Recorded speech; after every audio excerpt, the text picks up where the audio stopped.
ప్రియమైన దేవుని ప్రియులారా, దేవుని సంగమా, మరి ఆసక్తితో ఈ సమయానికి ఈ ఆదివారం రాత్రి 8:30కు దేవుని వాక్యం వినటానికి, వీక్షించడానికి సిద్ధపడి ఇష్టపడిన దేవుని పిల్లలైన మీ అందరికీ, అలాగే యూట్యూబ్ ఛానల్ ద్వారా దేవుని వాక్యాన్ని ఆలకిస్తున్న మీ అందరికీ ప్రభువైన యేసుక్రీస్తు ప్రభువారి యొక్క శ్రేష్టమైన నామములో నా హృదయపూర్వక శుభములు, వందనాలు తెలియజేస్తున్నాను.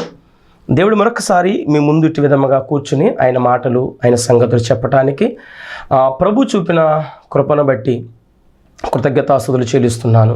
దేవాది దేవునికి ప్రియులారా, మనము ఒక పాఠాన్ని ఆలోచిస్తున్నాం, ఆ పాఠాన్ని ధ్యానం చేస్తూ వస్తున్నాం. ప్రతి వచనములో ఉన్న ప్రతి అంశాన్ని కూడా ధ్యానం చేస్తున్నాం. ఈరోజు ఈ ఎపిసోడ్ కోసం ప్రభు సహాయాన్ని అడిగి ప్రార్థన చేసుకొని మన ముందు కొనసాగించుదాం. తలలో వంచండి, కనులండి. ఒక నిమిషం దేవుని వాక్యం మరి మీకు అందింపబడుతుంది. మీరు మా కోసం ప్రార్థన చేయండి.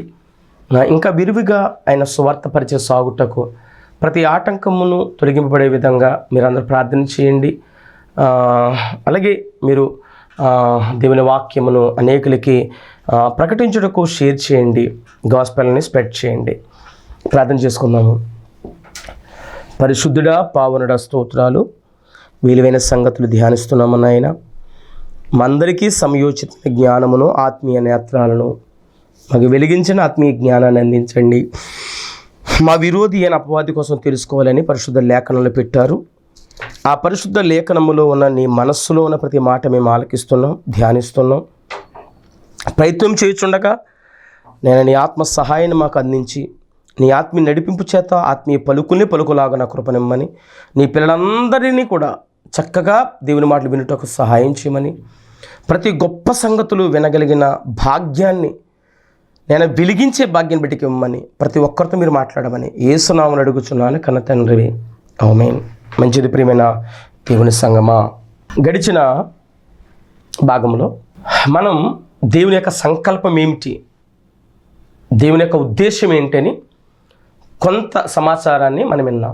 తర్వాత ప్రారంభంలో అపవాది అసలు వాడి యొక్క విధానం, వాడి పరిచయం ఏంటో చూసాం. తర్వాత వాడి పుట్టుక ఎలా జరిగిందో చూసాం. అపవాది యొక్క పరిచయం, అపవాది యొక్క పుట్టుక, అలాగే దేవుని యొక్క సంకల్పం ఏమిటో ఈ యొక్క పాఠాన్ని ఆధారం చేసుకుని చాలా సత్యాలు, చాలా విషయాలు మనం వింటున్నాం. అయితే ఈరోజు సాతాను, దెయ్యం, అపవాది, ఘటసర్పం, మహాఘటసర్పం, ఎర్రని మహాఘటసర్పం, క్రూరత్వం కలిగిన ఘటసర్పం మనకి విరోధి ఎలా అయ్యాడు, ఎందుకయ్యాడు అని మనం ఆలోచించే ముందు మనం ఎవరమని చెప్పాను గడిచిన వారంలో?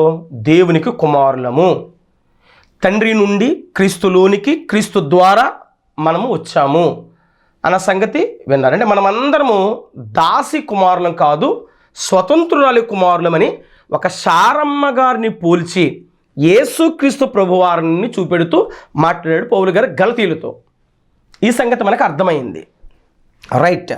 ఇప్పుడు అలాగ దేవుని కుమారులుగా ఉన్న మన గురించి పరలోకములో దేవుడు ఒకానొక రోజు, అంటే భూమి మీదకి రాకముందు, భూమి సృష్టించకముందు, భూమి కలగజేయకముందు జరుగుతున్న గొడవ ఇదంతా కూడా, సృష్టిని కలగజేయకముందు పరలోకములో జరుగుతున్న గొడవ ఇదంతా కూడా, జరుగుతున్న మీటింగ్ అంతా కూడా నేను ఇప్పుడు చెబుతున్నది మీకు, అది మాత్రం గుర్తుపెట్టుకోండి.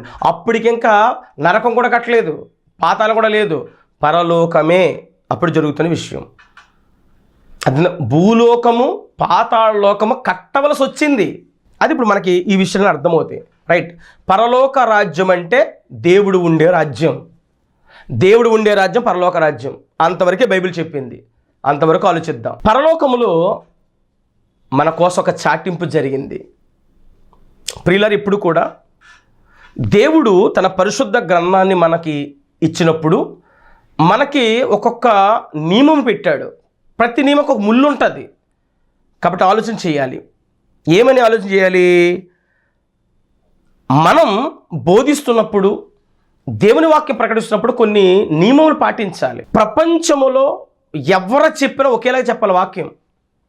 ఒకలాగానే చెప్పాలి. ఒకలాగానే అర్థం ఏంటి? కాపీ కొట్టమని కాదు. వారు ఏ ఇంటెన్షన్తో మాట్లాడుతున్నారో తర్వాత ఒకే ఇంటెన్షన్, అందరూ ఒకే ఇంటెన్షన్తో మాట్లాడాలి, ఒకలాగానే మాట్లాడాలి వాక్యాన్ని. స్వరాలు మారినా, పదాలు మారినా భావం మారకూడదు. పదాలంటే ఇంగ్లీషు, హిందీ, ఉర్దూ ఏ భాషలో మాట్లాడు, భావం మాత్రం మారకూడదు. ఎవరైనా చెప్పినా భావం ఒక్కటే అవ్వాలి. అది దేవుడు అనుకున్నది, జరగాలనుకున్నది. ఒకసారి చూద్దాం. యోధా పత్రిక, ప్రకటన గ్రంథం ముందు ఉంటుంది. యోధా పత్రిక 1 అధ్యాయం ఉంటుంది, 3వ వచనం. ప్రియులారా, మనకందరికీ కలిగడు రక్షణను గూర్చి మీకు వ్రాయవలనని విశేషాసక్తి గలవాడనై ప్రయత్నపడుచుండగా. యోధా గారంట మనందరికీ కూడా కలిగడు రక్షణ సువార్త గురించి వ్రాద్దాం అనుకున్నాడంట. ఒక రక్షణ గురించి వ్రాద్దాం అనుకున్నాడంట. చాలా ఆసక్తి కలిగి విశేషంగా ప్రయత్నపడుతున్నాడంట, ట్రై చేస్తున్నట్ట ప్రార్థనాపూర్వకంగా. అయితే అలాగ ప్రయత్నపడుచుండగా ఒక మాట చెప్పాలనుకుంటున్నాడు. ఏమని? పరిశుద్ధులకు, అంటే దేవుని వాక్యము విని ఎరిగి రక్షణ పొందిన పరిశుద్ధులకు ఒక్కసారి, ఎవరికి పడితే వాళ్ళకి కాదు, అందరికీ ఒక్కసారి ఇచ్చాడు. ఒక్కసారి అప్పగింపబడిన బోధ నిమిత్తము మీరు పోరాడవలనని మిమ్మల్ని వేడుకొనుచు మీకు రాయిచున్నాను. పోరాడాలంట. ఎందుకు పోరాడాలంట? బోళ్ళు అబద్ధాలు చెప్తారు కనుక మీరు బోధ నిమిత్తం పోరాడాలంటే వాళ్ళతో కుస్తీ పట్టమనా, వాళ్ళతో దెబ్బలాటలు ఆడమనా, వాళ్ళతో కత్తి కర్ర పట్టుకోమనా? కాదు. దేవుని వాక్యం ఒకరు ఇలా చెబుతున్నారంటే అందులో వాక్యానికి విరుద్ధంగా ఉంటే సత్యం నువ్వు చెప్పు. అది నువ్వు చెప్పాలి. సత్యం తెలిసి చెప్పకపోతే అది పాపం. మేలు చేయ నెరిగియు అలాగ చేయకపోవటం పాపం. నువ్వు పాపం చేస్తున్నావు. నీకు సత్యము తెలుసు, ఎదురుబడి చెప్తే అబద్ధం నీకు అర్థమవుతుంది, లోపల పరిశుద్ధులను ప్రేరణిస్తున్నాడు, నువ్వు చెప్పవే సమాజానికి. అంటే నీ పొట్ట కూటి కోసం, నీ కూటు కొరకు నువ్వు బతుకుతావా? ఎదురుడికి చెప్పవా? సమాజానికి మేలు చేయవా? అంటే నీ పరిధులు నువ్వే చూసుకుంటావా? నువ్వు బతుకుతున్నావు, నువ్వు సూటు కూడా తిరుగుతున్నావు, ఇదే చూసుకుంటావా? కాదు. ఎదురుబడి తప్పు చేస్తున్నాడు, భయంకర తప్పు చేస్తున్నాడు, సత్యం నీకు తెలుసు, కానీ ఆత్మ నిన్ను ప్రేరణిస్తున్నా సరే నువ్వు చంపేస్తున్నావు. చాలా పాపం. మేలు చేయనెరిగి, మేలనే సమాజానికి మేలు చేయనెరిగి కూడా చేయకపోవడం పాపం, దుర్నీతిపరు లక్షణం అది. కాబట్టి మారి ఆ బోధ మీద పోరాటం చేయాలి. పోరాటం వాళ్ళతో కాదు, నీకు తెలిసిన సత్యం ప్రకటించాలి, సమాజంలో చెప్పాలి. పలానది తప్పని చెప్పాలి. అదే చెబుతున్నాడు. మిమ్మల్ని వేడుకొనుచు మీకు రాయిచున్నాను. ఎందుకంటే ఎలా అనగా కొందరు రహస్యముగా జరబడి ఉన్నారు. అప్పుడే 2000 సంవత్సరాల క్రితమే. ఇప్పుడు చాలామంది పబ్లిక్గా జరబడి ఉన్నారు. ఎక్కడికి? సంఘములోనికి.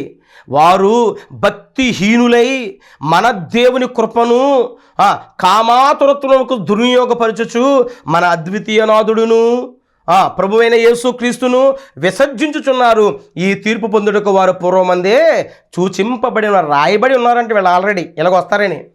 మనకు ఇప్పుడు ఆశ్చర్యం, ఇదేంటిరా ఇలా మారిపోయాడు ఇతనా, ఇప్పుడు దాకా చాలా బాగా ఉన్నాడు కదరా, ఇలా మారిపోయాడురా అని మనం అనుకుంటున్నాం. కానీ అలా ఆల్రెడీ భక్తిహీనతలకు వెళ్ళిపోతారని ఎప్పుడు ప్రారంభంలో రాశాడంట ఆయన. ఆయన గ్రంథం రాయబడి ఉన్నవారు, సూచించబడిన వారంటే ఆల్రెడీ రాయబడి ఉన్నవారు అంటారు గ్రంథంలో. ఎలాగంట? యేసు క్రీస్తును విసర్జించున్నారు. విసర్జించడం అంటే అర్థం ఏంటి? యేసుక్రీస్తు తక్కువ చేశారు, యేసుక్రీస్తు వద్దన్నారైనా కాదు కాదు ఆ మాట అర్థం. యేసు క్రీస్తు ప్రభువు చెప్పిన మాటల్ని తోసేశారని అర్థం. ఆయన చెప్పిన బోధని విడిచిపెట్టారని అర్థం. క్రీస్తు విసర్జించడం అంటే అది భావం. క్రీస్తుని విసర్జించడం అంటే క్రీస్తుని కాదని అనటం కాదు. యేసుక్రీస్తు ప్రభువారినే వాళ్ళు ఆరాధించేది. కానీ ఆయన చెప్పిన మాటలు చెప్పరు, సొంత మాటలు చెప్తారు. అది విసర్జించడం అంటే.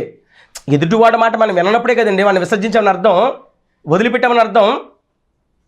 వీళ్ళు ఎలా చేస్తారని దేవుడికి ముందే తెలుసంట, మనకి తెలియదు. మనకు ఆశ్చర్యం అంతే, ఆయనకు ఆశ్చర్యం లేదు. ఎవరైనా సడన్గా రోజు చచ్చిపోయాడు అనుకోండి, మనకు ఆశ్చర్యం. ఎందుకు? వాడు ఇలా ఇప్పుడు చచ్చిపోయాడు, చావు తిన మనకు తెలియదు కాబట్టి మనకు ఇప్పుడు భయం, మనకు ఆశ్చర్యపడిపోతాడు ఇప్పుడు చచ్చిపోయాడు అని. కానీ దేవుడికి ఆశ్చర్యమే ఉండదు. ఎందుకు? ఆయనకు ముందే తెలుసు కాబట్టి. ఆయన పుట్టుక ముందు తెలుసు ఆయనకి, ఆడ చావు కూడా నువ్వు తెలుసు కాబట్టి ఆయన పెద్ద ఫీల్ అవ్వడం. ఆయన రాసాలను పెట్టేశాడు ఆల్రెడీ. ఇప్పుడు భక్తిహీనతకి బతుకుతున్న వీళ్ళ కోసం దేవుడికి పెద్ద ఆశ్చర్యమే లేదు. ఇది ఆల్రెడీ మారిపోతాం తెలుసు ఆయనకి. ఇస్కరియోతు యోధా కూడా వెళ్ళిపోయినప్పుడు యేసుక్రీస్తు బాధపడలేదు. ఆడి వెళ్ళిపోతాడు ముందే తెలుసు యేసుక్రీస్తు వారికి. వాడు భక్తిహీనుడని, దుర్మార్గుడని, దొంగని. అర్థమవుతుందా? కాబట్టి మారని చూశాడు యేసుక్రీస్తు వారు. అలాగే వీళ్ళు కూడా అంతే. కాబట్టి బోధ నిమిత్తం మనం ఏం చేయాలి? పోరాటము చేయాలి. అది మనకిచ్చిన నియమం. రైట్. ఇప్పుడు ఈ బోధ ఒకేలా చెప్పాలి అందరూ కూడా. ఎందుకంటే బైబిల్ అందరికీ ఒకటే బైబిల్ కదా. నాకున్న మీ దగ్గర ఉన్న అందరికీ ఒకటే బైబిల్. ఒక బైబిల్ అందరికీ ఇలా ఉంటుంది. కాబట్టి ఆ భావాన్ని మనం వ్యక్తపరచా చెప్పాలని ప్రభు పేరిట మీకు మనవి చేస్తున్నాను. రైట్. అయితే వీడు మనకి ఎలా విరుదయ్యాడు అపవాది అంటే ఎలా అయ్యాడు చూద్దాం ఒకసారి. పరలోకములో ఒక చాటింపు జరిగింది. ఏం చాటింపు జరిగింది? కన్న తండ్రి అయిన దేవాతి దేవుడు ఒక చాటింపు వేయించాడు. ఏంటో చూద్దాం. హెబ్రీ రాసిన పత్రిక 1వ అధ్యాయం 14వ వచనం. వీరందరూ అంటే ఎవరు చెబుతున్నాడు ఇక్కడ. ఎక్కడి నుంచి? 6వ వచనం చెప్తున్నాడు. 6వ వచనం నుంచి 5వ వచనం చెప్పుకొస్తున్నాడు. అయితే 6వ వచనం నుంచి ఏం మాటలు ఉన్నాయంట చూద్దాం. మరియు ఆయన భూలోకమునకు ఆది సంభూతిని మరలా రప్పించినప్పుడు దేవుని దూతలందరూ ఆయనకు నమస్కారం చేయవలని చెప్పుచున్నాడు. దేవదూతలు ఆయనకు నమస్కారం చేయని చెప్పుచున్నాడు తండ్రి. తన దూతలను వాయువులుగాను, పంచభూతాలు చెప్పాను కదా, పంచభూతాలుగా దేవదూతలు చేశాడని చెప్పాను కదా గత భాగాల్లో. చూద్దాం. ఆయన తన దూతలను వాయువులుగాను, వాయువులంటే పై 4 ఉంది, కిందేంటి 4 ఆత్మలుగాను. ఆత్మలంటే ఎవరు? దేవదూతలు. ఆ ఆత్మలు వాయువులుగా చేశాడంట. గాలి ఒక వాయువు, అదేనండి, వాయువులుగాను. నెక్స్ట్ తన సేవకులు ఎవరు? దేవదూతలే. అగ్ని జ్వాలలుగాను చేసుకునేవాడు. అగ్ని ఆయన దేవదూత, గాలి ఆయన దేవదూత. అదే చెప్తాడు పౌలు గారు ఇక్కడ. అని తన దూతలను గూర్చి చెప్పుచున్నాడు. ఆయన దూతల కోసం చెప్తున్నాడంట ఆ మాట. కానీ తన కుమారుని గూర్చి అయితే ఇలా చెప్పటం లేదు. అదే దూతల గురించి చెప్తున్నాడంట. అగ్ని దేవదూతే, గాలి దేవదూతే. కానీ ఈ విషయం కుమారుకు చెప్పడం లేదు అని మాట్లాడుతూ వీరందరూ అన్న 14 వచ్చినాయి. ఎవరు వీరందరూ? దేవదూతలందరూ కూడా. దేవదూతలందరూ రక్షణాయను. ఏంటి రక్షణ? మారు మనసు పొంది పరలోక రాజ్యానికి అర్హత వెళ్ళటానికి అర్హత. రక్షణ అను స్వాస్థ్యము. రక్షణ పరలోక రాజ్యం. రక్షణ పొందిన వాడికి ఇచ్చేది ఏంటి? ఆస్తి, పరలోక రాజ్యం. ఆ స్వాస్థ్యమును, ఆ ఆస్తిని పొందబోవు వారికి. ఎవరికి పొందబోవారు? ఎవరు? మనం. రక్షణ పొంది రక్షణ ఆస్తిని సంపాదించుకునే ఆస్తికర్తలు మనం. దాన్ని పొందబోవు వారికి పరిచారము చేయుటకే పంపబడిన సేవకులైన ఆత్మలు కారా. ఏ ఆత్మలు? ఇందా చదివాం కదా 6వ వచనం నుంచి. ఆత్మలు. ఆ ఆత్మలు పరిచారకులుగా ఉండాలి. ఎవరికి? తన కుమారులకి. ఎవరా కుమారులు? మనము. ఎవరికి కుమారులము? దేవునికి కుమారులము. దేవుని కుమారులుగా ఉన్న మనకి దేవదూతల్ని సృజింపజేశాడు ఆయన. మనకి పరిచర్య చేయాలి, మనకి పరిచారము చేయాలి. యేసు క్రీస్తు ప్రభువాన్ని కలగజేయగానే, ఆయన తర్వాత దేవదూతలు కలగగానే, ఆ తర్వాత తన పిల్లలమైన మనందరం కలగగానే ఇప్పుడు ఆయన చాటింపు వేశాడు. ఈ పరలోక రాజ్యమైన స్వాస్థ్యం నా పిల్లలది, వీళ్ళు పరిచర్య చెయ్యాలి. అది చెప్పాడండి తండ్రి. ఆ స్వాస్థ్యం ఆస్తి పరలోకము, ఆ స్వాస్థ్యము ఆస్తి పరలోకము ఎవరికి లేదంటే దేవదూతలకి లేదు. మనది మన ఆస్తి. ఏది? పరలోక రాజ్యం. ఏం చెప్తాడు మీకు పాయింట్ ఎంతకని ఈరోజు? మనకి వాడి విరోధి ఎలాగయ్యాడు? వాడికి వైషమ్యాలేంటి? మనకి వైరోధత్వం ఏంటి? మనకి వైరం ఏంటి? ఎవడికి? అపవాదికి మనకి. ఆ విషయంలో ఆలోచన చేస్తున్నాం. చూద్దాం. 2వ అధ్యాయము 5వ వచనం.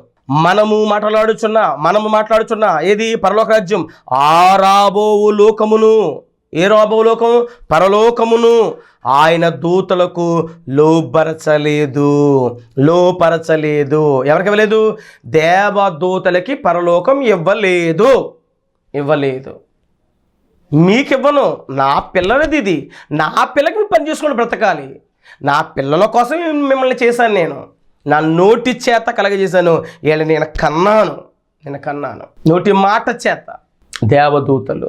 అయితే అలాంటి దేవదూతలు ఆ పరలోక రాజ్యాన్ని చూసి ఇదంతా తన కుమారులుకా అనుకునేవన్నీ కూడా చెప్పాను కదా. ప్రధాన దేవదూతగా ఉన్నవాడికి, వాడి పక్షంతో ఉన్న సైన్యానికి ఈ యొక్క ఆలోచన పుట్టింది. ఏమని ఆలోచన అంటే, ఇదంతా మనకి కాదా, తన పిల్లలక అన్న ఆలోచన పుట్టింది వాడికి. చూద్దాం వాడు ఏమనుకున్నాడు. యెషయా గ్రంథము 14వ అధ్యాయము 12వ వచనం చదువుకుందాం. వేరే రాజు కోసం చెబుతున్నప్పటికీ కూడా, వేరే అన్య రాజు కోసం మాట్లాడుతున్నప్పుడు కూడా ఇందులో అపవాది గురించి కూడా ఉంది. ఇందులో అపవాది గురించి చూద్దాం ఏముందో. 12వ వచనం. తేజో నక్షత్రమా, వేకువ చుక్క, నీ వెట్లు ఆకాశం నుండి పడితివి. తేజో నక్షత్రమా, వేకువ చుక్క అంటే మార్నింగ్ స్టార్. వేకువ చుక్క అంటే వెలుగైన స్టార్, లైటింగ్, ప్రకాశవంతమైన చుక్క అని అర్థం. నీ వెట్లు ఆకాశం నుండి పడితివి. నువ్వు ఆకాశంలో ఉండాలి కదా, మరి ఆకాశం ఎందుకు పడ్డావు? యెషయా గారు ఎద్దేవా చేస్తున్నాడు అక్కడ. ఎవరిని? అపవాదిని. ఎవరు? భూ సంబంధమైన ఒక అన్య రాజు ద్వారా వాడిని చూపిస్తూ అపవాది యొక్క జీవితాన్ని మనకు వివరిస్తున్నాడు ఇక్కడ. అపవాది బ్రతుకుని వివరిస్తున్నాడు మనకి ఇక్కడ. ఏమని?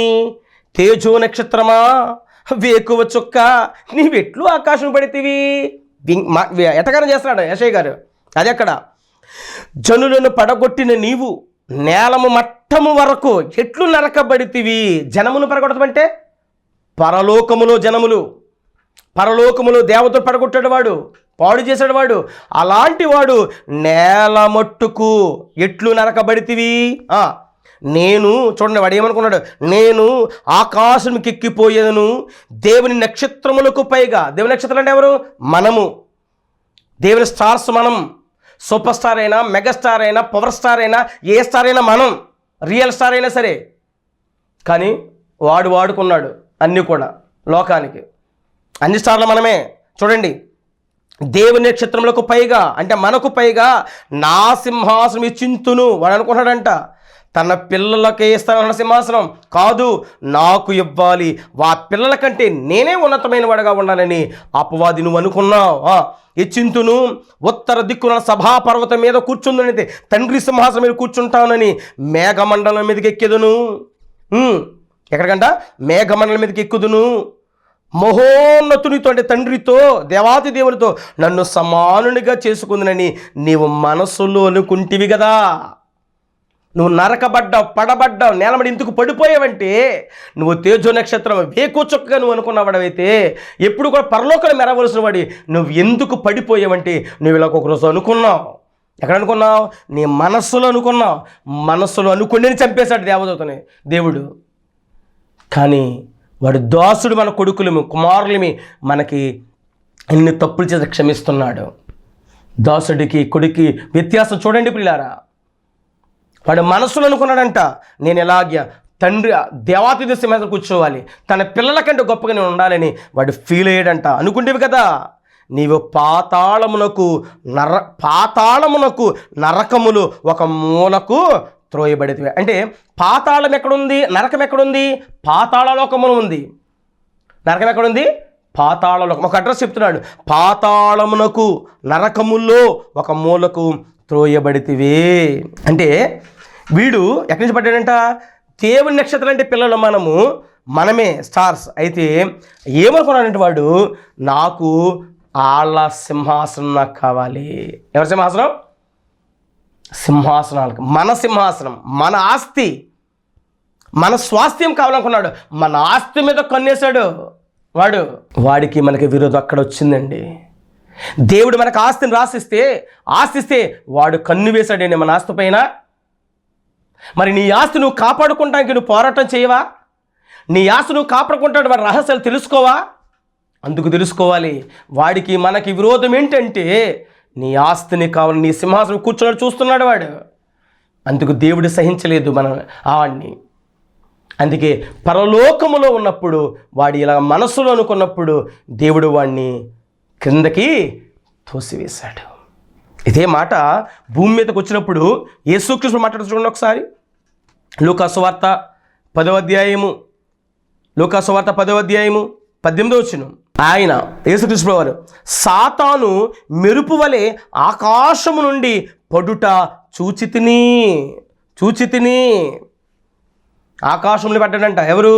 అపవాది. ఎవరు చూసారంట? యేసుక్రీస్తు చూసారంట. ఆకాశం నుంచి పడ్డాడంట. రైట్, బాగుంది. అంటే వాడు ఫస్ట్ ఎక్కడ? వాడి పుట్టుక, వాడి ప్రారంభం పరలోకములో. వాడి పొజిషన్ ఏంటి? దేవదూత. వాడి పొజిషను దేవదూత. అయితే దేవదూతగా ఉన్నవాడు ఏం జరిగించాడంటే మన సింహాసనం కోరుకున్నాడు. మన సింహాసనం కోరుకోవటం వల్ల దేవుడికి తెలిసింది, దేవుడు తండ్రి అయిన దేవుడు ఏం చేయాలి, నా పిల్లల ఆస్తి కావాలంటామని చెప్పి అక్కడి నుంచి ఆకాశం నుంచి క్రిందకి తోసేశాడు, పరలోకం నుంచి. అయితే తోసేశాడు కదా. ఇందా మన యెషయా గ్రంథం చదువుకున్నాం. నేల మట్టము వరకు అని ఒకటి ఉంది, తర్వాత పాతాళములో అని ఒకటి ఉంది. నేల మట్టం వరకు ఎప్పుడు తోయబడ్డాడు? నేల మట్టుకు తర్వాత పాతాళం అన్నాడు. ఇక్కడ రెండు ఉన్నాయి. భూమి మీద ఎప్పుడు పడ్డాడు? పాతాళములో ఎప్పుడు పడ్డాడు? నేల మట్టుకు పడ్డాడంట. సో చూద్దాం మళ్ళీ ఒకసారి యెషయా గ్రంథానికి రండి. ఇందా చదువుకున్నాం కదా, 12వ అధ్యాయమేనా, 14 వచ్చిన. నేల మట్టము వరకు ఎట్లు నరకబడితివి. ఆ నేల మట్టం అంటే నేల మీదకు, కింద పాతాళములకని కింద మాట్లాడుతున్నాం. మళ్ళీ ఇక్కడ 15వ వచనంలో. ఎందుకంటే నేల మీదకి ఎప్పుడు, పాతాళానికి ఎప్పుడు. నేల అంటే భూమి మీదకి ఎప్పుడు, పాతాళానికి ఎప్పుడు. చూద్దాం ఒకసారి. వాడు ఆకాశములో, పరలోకములో వాడు తప్పు చేసినప్పుడు వాడు ముందుగా తోయబడింది ఎక్కడికంటే పాతాళములోనికి తోయబడ్డాడు. ఎక్కడ తోయబడ్డాడు? పాతాళములోనికి. ఒకసారి ఈ మాట మనకి ఒక చోట చూస్తే కొద్దిగా కన్ఫ్యూజన్ పోతుంది. అది చూసిన తర్వాత దీన్ని సవివరంగా ఆలోచన చేయొచ్చు. రండి, ప్రకటన గ్రంథం 12వ అధ్యాయము 7-9 వచనాలు చూద్దాం. ప్రకటన 12:7 నుంచి. అంతటా పరలోకం యుద్ధము జరిగిను. ఎందుకు జరిగింది యుద్ధం? మన ఆస్తి గురించి. ఆడ మనసు అనుకున్నాడు కదా, అందుకు జరిగింది. యుద్ధము జరిగిను. మిఖాయేలును అతని దూతలను, అంటే మిఖాయేలుకు సైన్యం ఉంది, అతని దేవదూతలను ఆ ఘట సర్పముతో, అంటే ఎవరితోనూ? అపవాదితో. అప్పటి ఘట సర్పం అవ్వలేదు. వాడు యోహాను గారు ఈ ప్రకటన రాసే సమయానికి ఆడికి పేర్లేని వచ్చేసి ఆ పేరుని ఇక్కడ కోట్ చేస్తున్నాడు మనకు అర్థమవుతానికి. అప్పుడు వాడు దేవదూతే, మహాదేవదూతే. అర్థం కదా. ఆ ఘట సర్పముతో యుద్ధము చేయవలని ఉండగా ఆ ఘట సర్పమును దాని దూతలను, అంటే ఘట సర్పం వాడికి దూతలు ఉన్నాయి, వాడి సైన్యంతోనూ ఎవరు యుద్ధము చేసిరి? మిఖాయేలు సైన్యం యుద్ధం చేశారు, కానీ గెలవలేకపోయిరి. ఎవరు? అపవాది సైన్యం గెలవలేకపోయారు. కాగా సర్వలోకమును మోసపుచ్చుచు అపవాది అనియు సాతాననియు పేరు గల ఆది సర్పమైన ఆ మహాఘట సర్పము పడద్రోయబడిను. ఎక్కడికి? అది భూమి మీద పడద్రోయబడిను. దాని దూతలు దానితో కూడా పడద్రోయబడిను. అసలు ఇప్పుడు భూమే లేదు.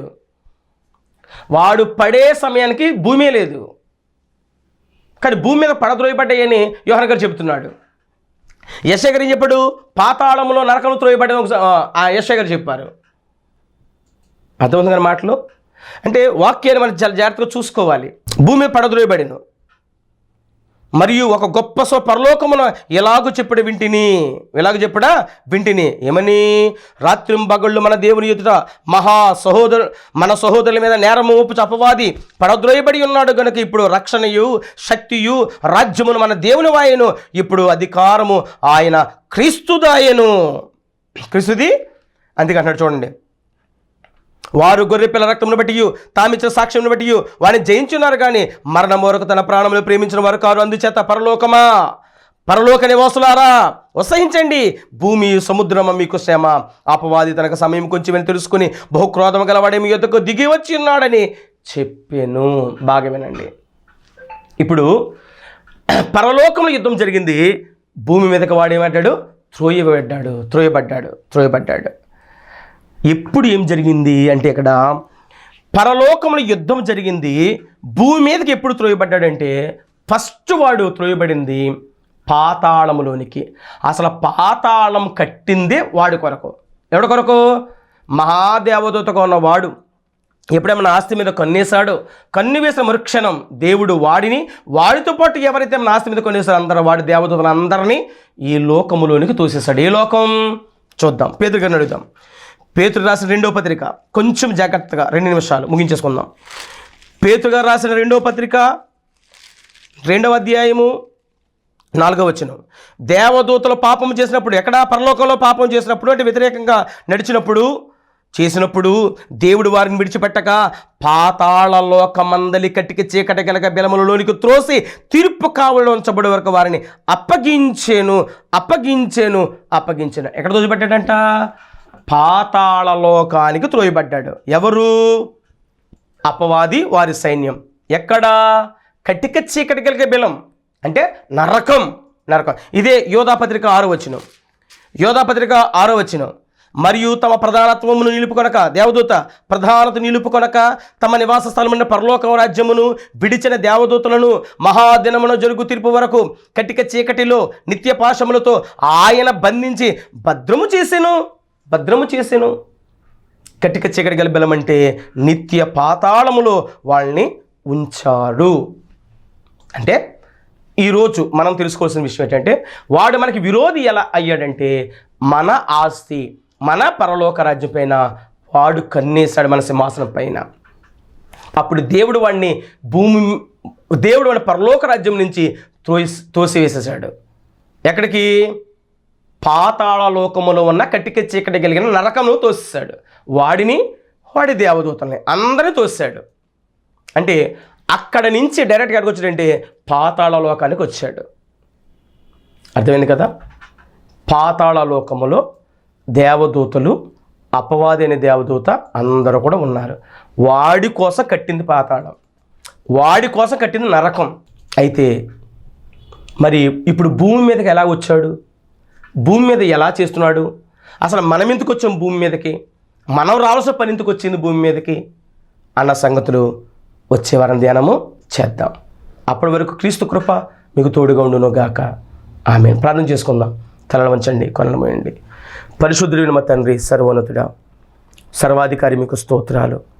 ప్రేమయు కృపయు కాపుదల మా అందరికీ మెండుగా దయచేయండి. చాలా విశేషమైన సంగతి వింటున్నాం, అద్భుతమైన విషయం వింటున్నాం. నీ పిల్లలు ఆలోచించడానికి కృపనివ్వండి. పదే వినడానికి సహాయం చేయండి. అర్థం చేసుకునే కృపనివ్వండి. సువార్త ప్రకటించాలి, దేవుని కొరకు చెప్పాలి. కానీ లోక విషయాలు ఎక్కువైపోతున్నాయి. లోకములో ఎవరు ఆర్భాటాలో చూపించుకుని ఎదురు చూస్తున్నారు. కాదు నైనా, నీ మాటలు చెప్పాలి, నీ కొరకు చెప్పాలి. సమయం కొంచెమే, ఈ కొద్ది కాలంలోనే నీ కోసం బ్రతకాలి. అటు కృప మాకు అనుగ్రహించి ప్రేమ చేత నింపమని, నీ వాక్యం వింటే పిల్లలందరినీ దీవించమని. నైనా ఈ నెలంతా కాచి కాపాడారు, కృపలో కాచారు, దాచారు. సమస్త కార్యాలు జరిగించండి, నీతి న్యాయాలు జరిగించండి. నైనా ఇదిగో ప్రభువా, ఈ యొక్క ఆఖరి దినాల వరకు కాపాడావు. నైనా నీ పిల్లలందరినీ నూతన నెలలోనికి ప్రవేశించిన కృపనిచ్చి నీ ప్రేమ చేత నడిపించమని, అందరికీ సంపూర్ణ సమృద్ధి, సమాధాన, క్షేమం ఇమ్మని, ఆరోగ్యము, ఆనందము, ఆత్మీయ రక్షణ కలిగజేయమని క్రీస్తునామమున అతివినంగా అడిగి బ్రతిమలాడి వేడుకుంటున్నాను పరమ తండ్రి. ఆమేన్. మన తండ్రి అయిన దేవుని ప్రేమ, కుమారుని యేసుక్రీస్తు కృప, పరిశుద్ధాత్మక నేను సహవాస సమాధానం ఇప్పుడు ఎల్లప్పుడు సదాకాలం సకల పరిశుద్ధులకును మనకును తోడుగా ఉండును గాక. ఆమేన్. అందరికీ వందనాలు. సమాధానంగా ఉండండి. God bless you all.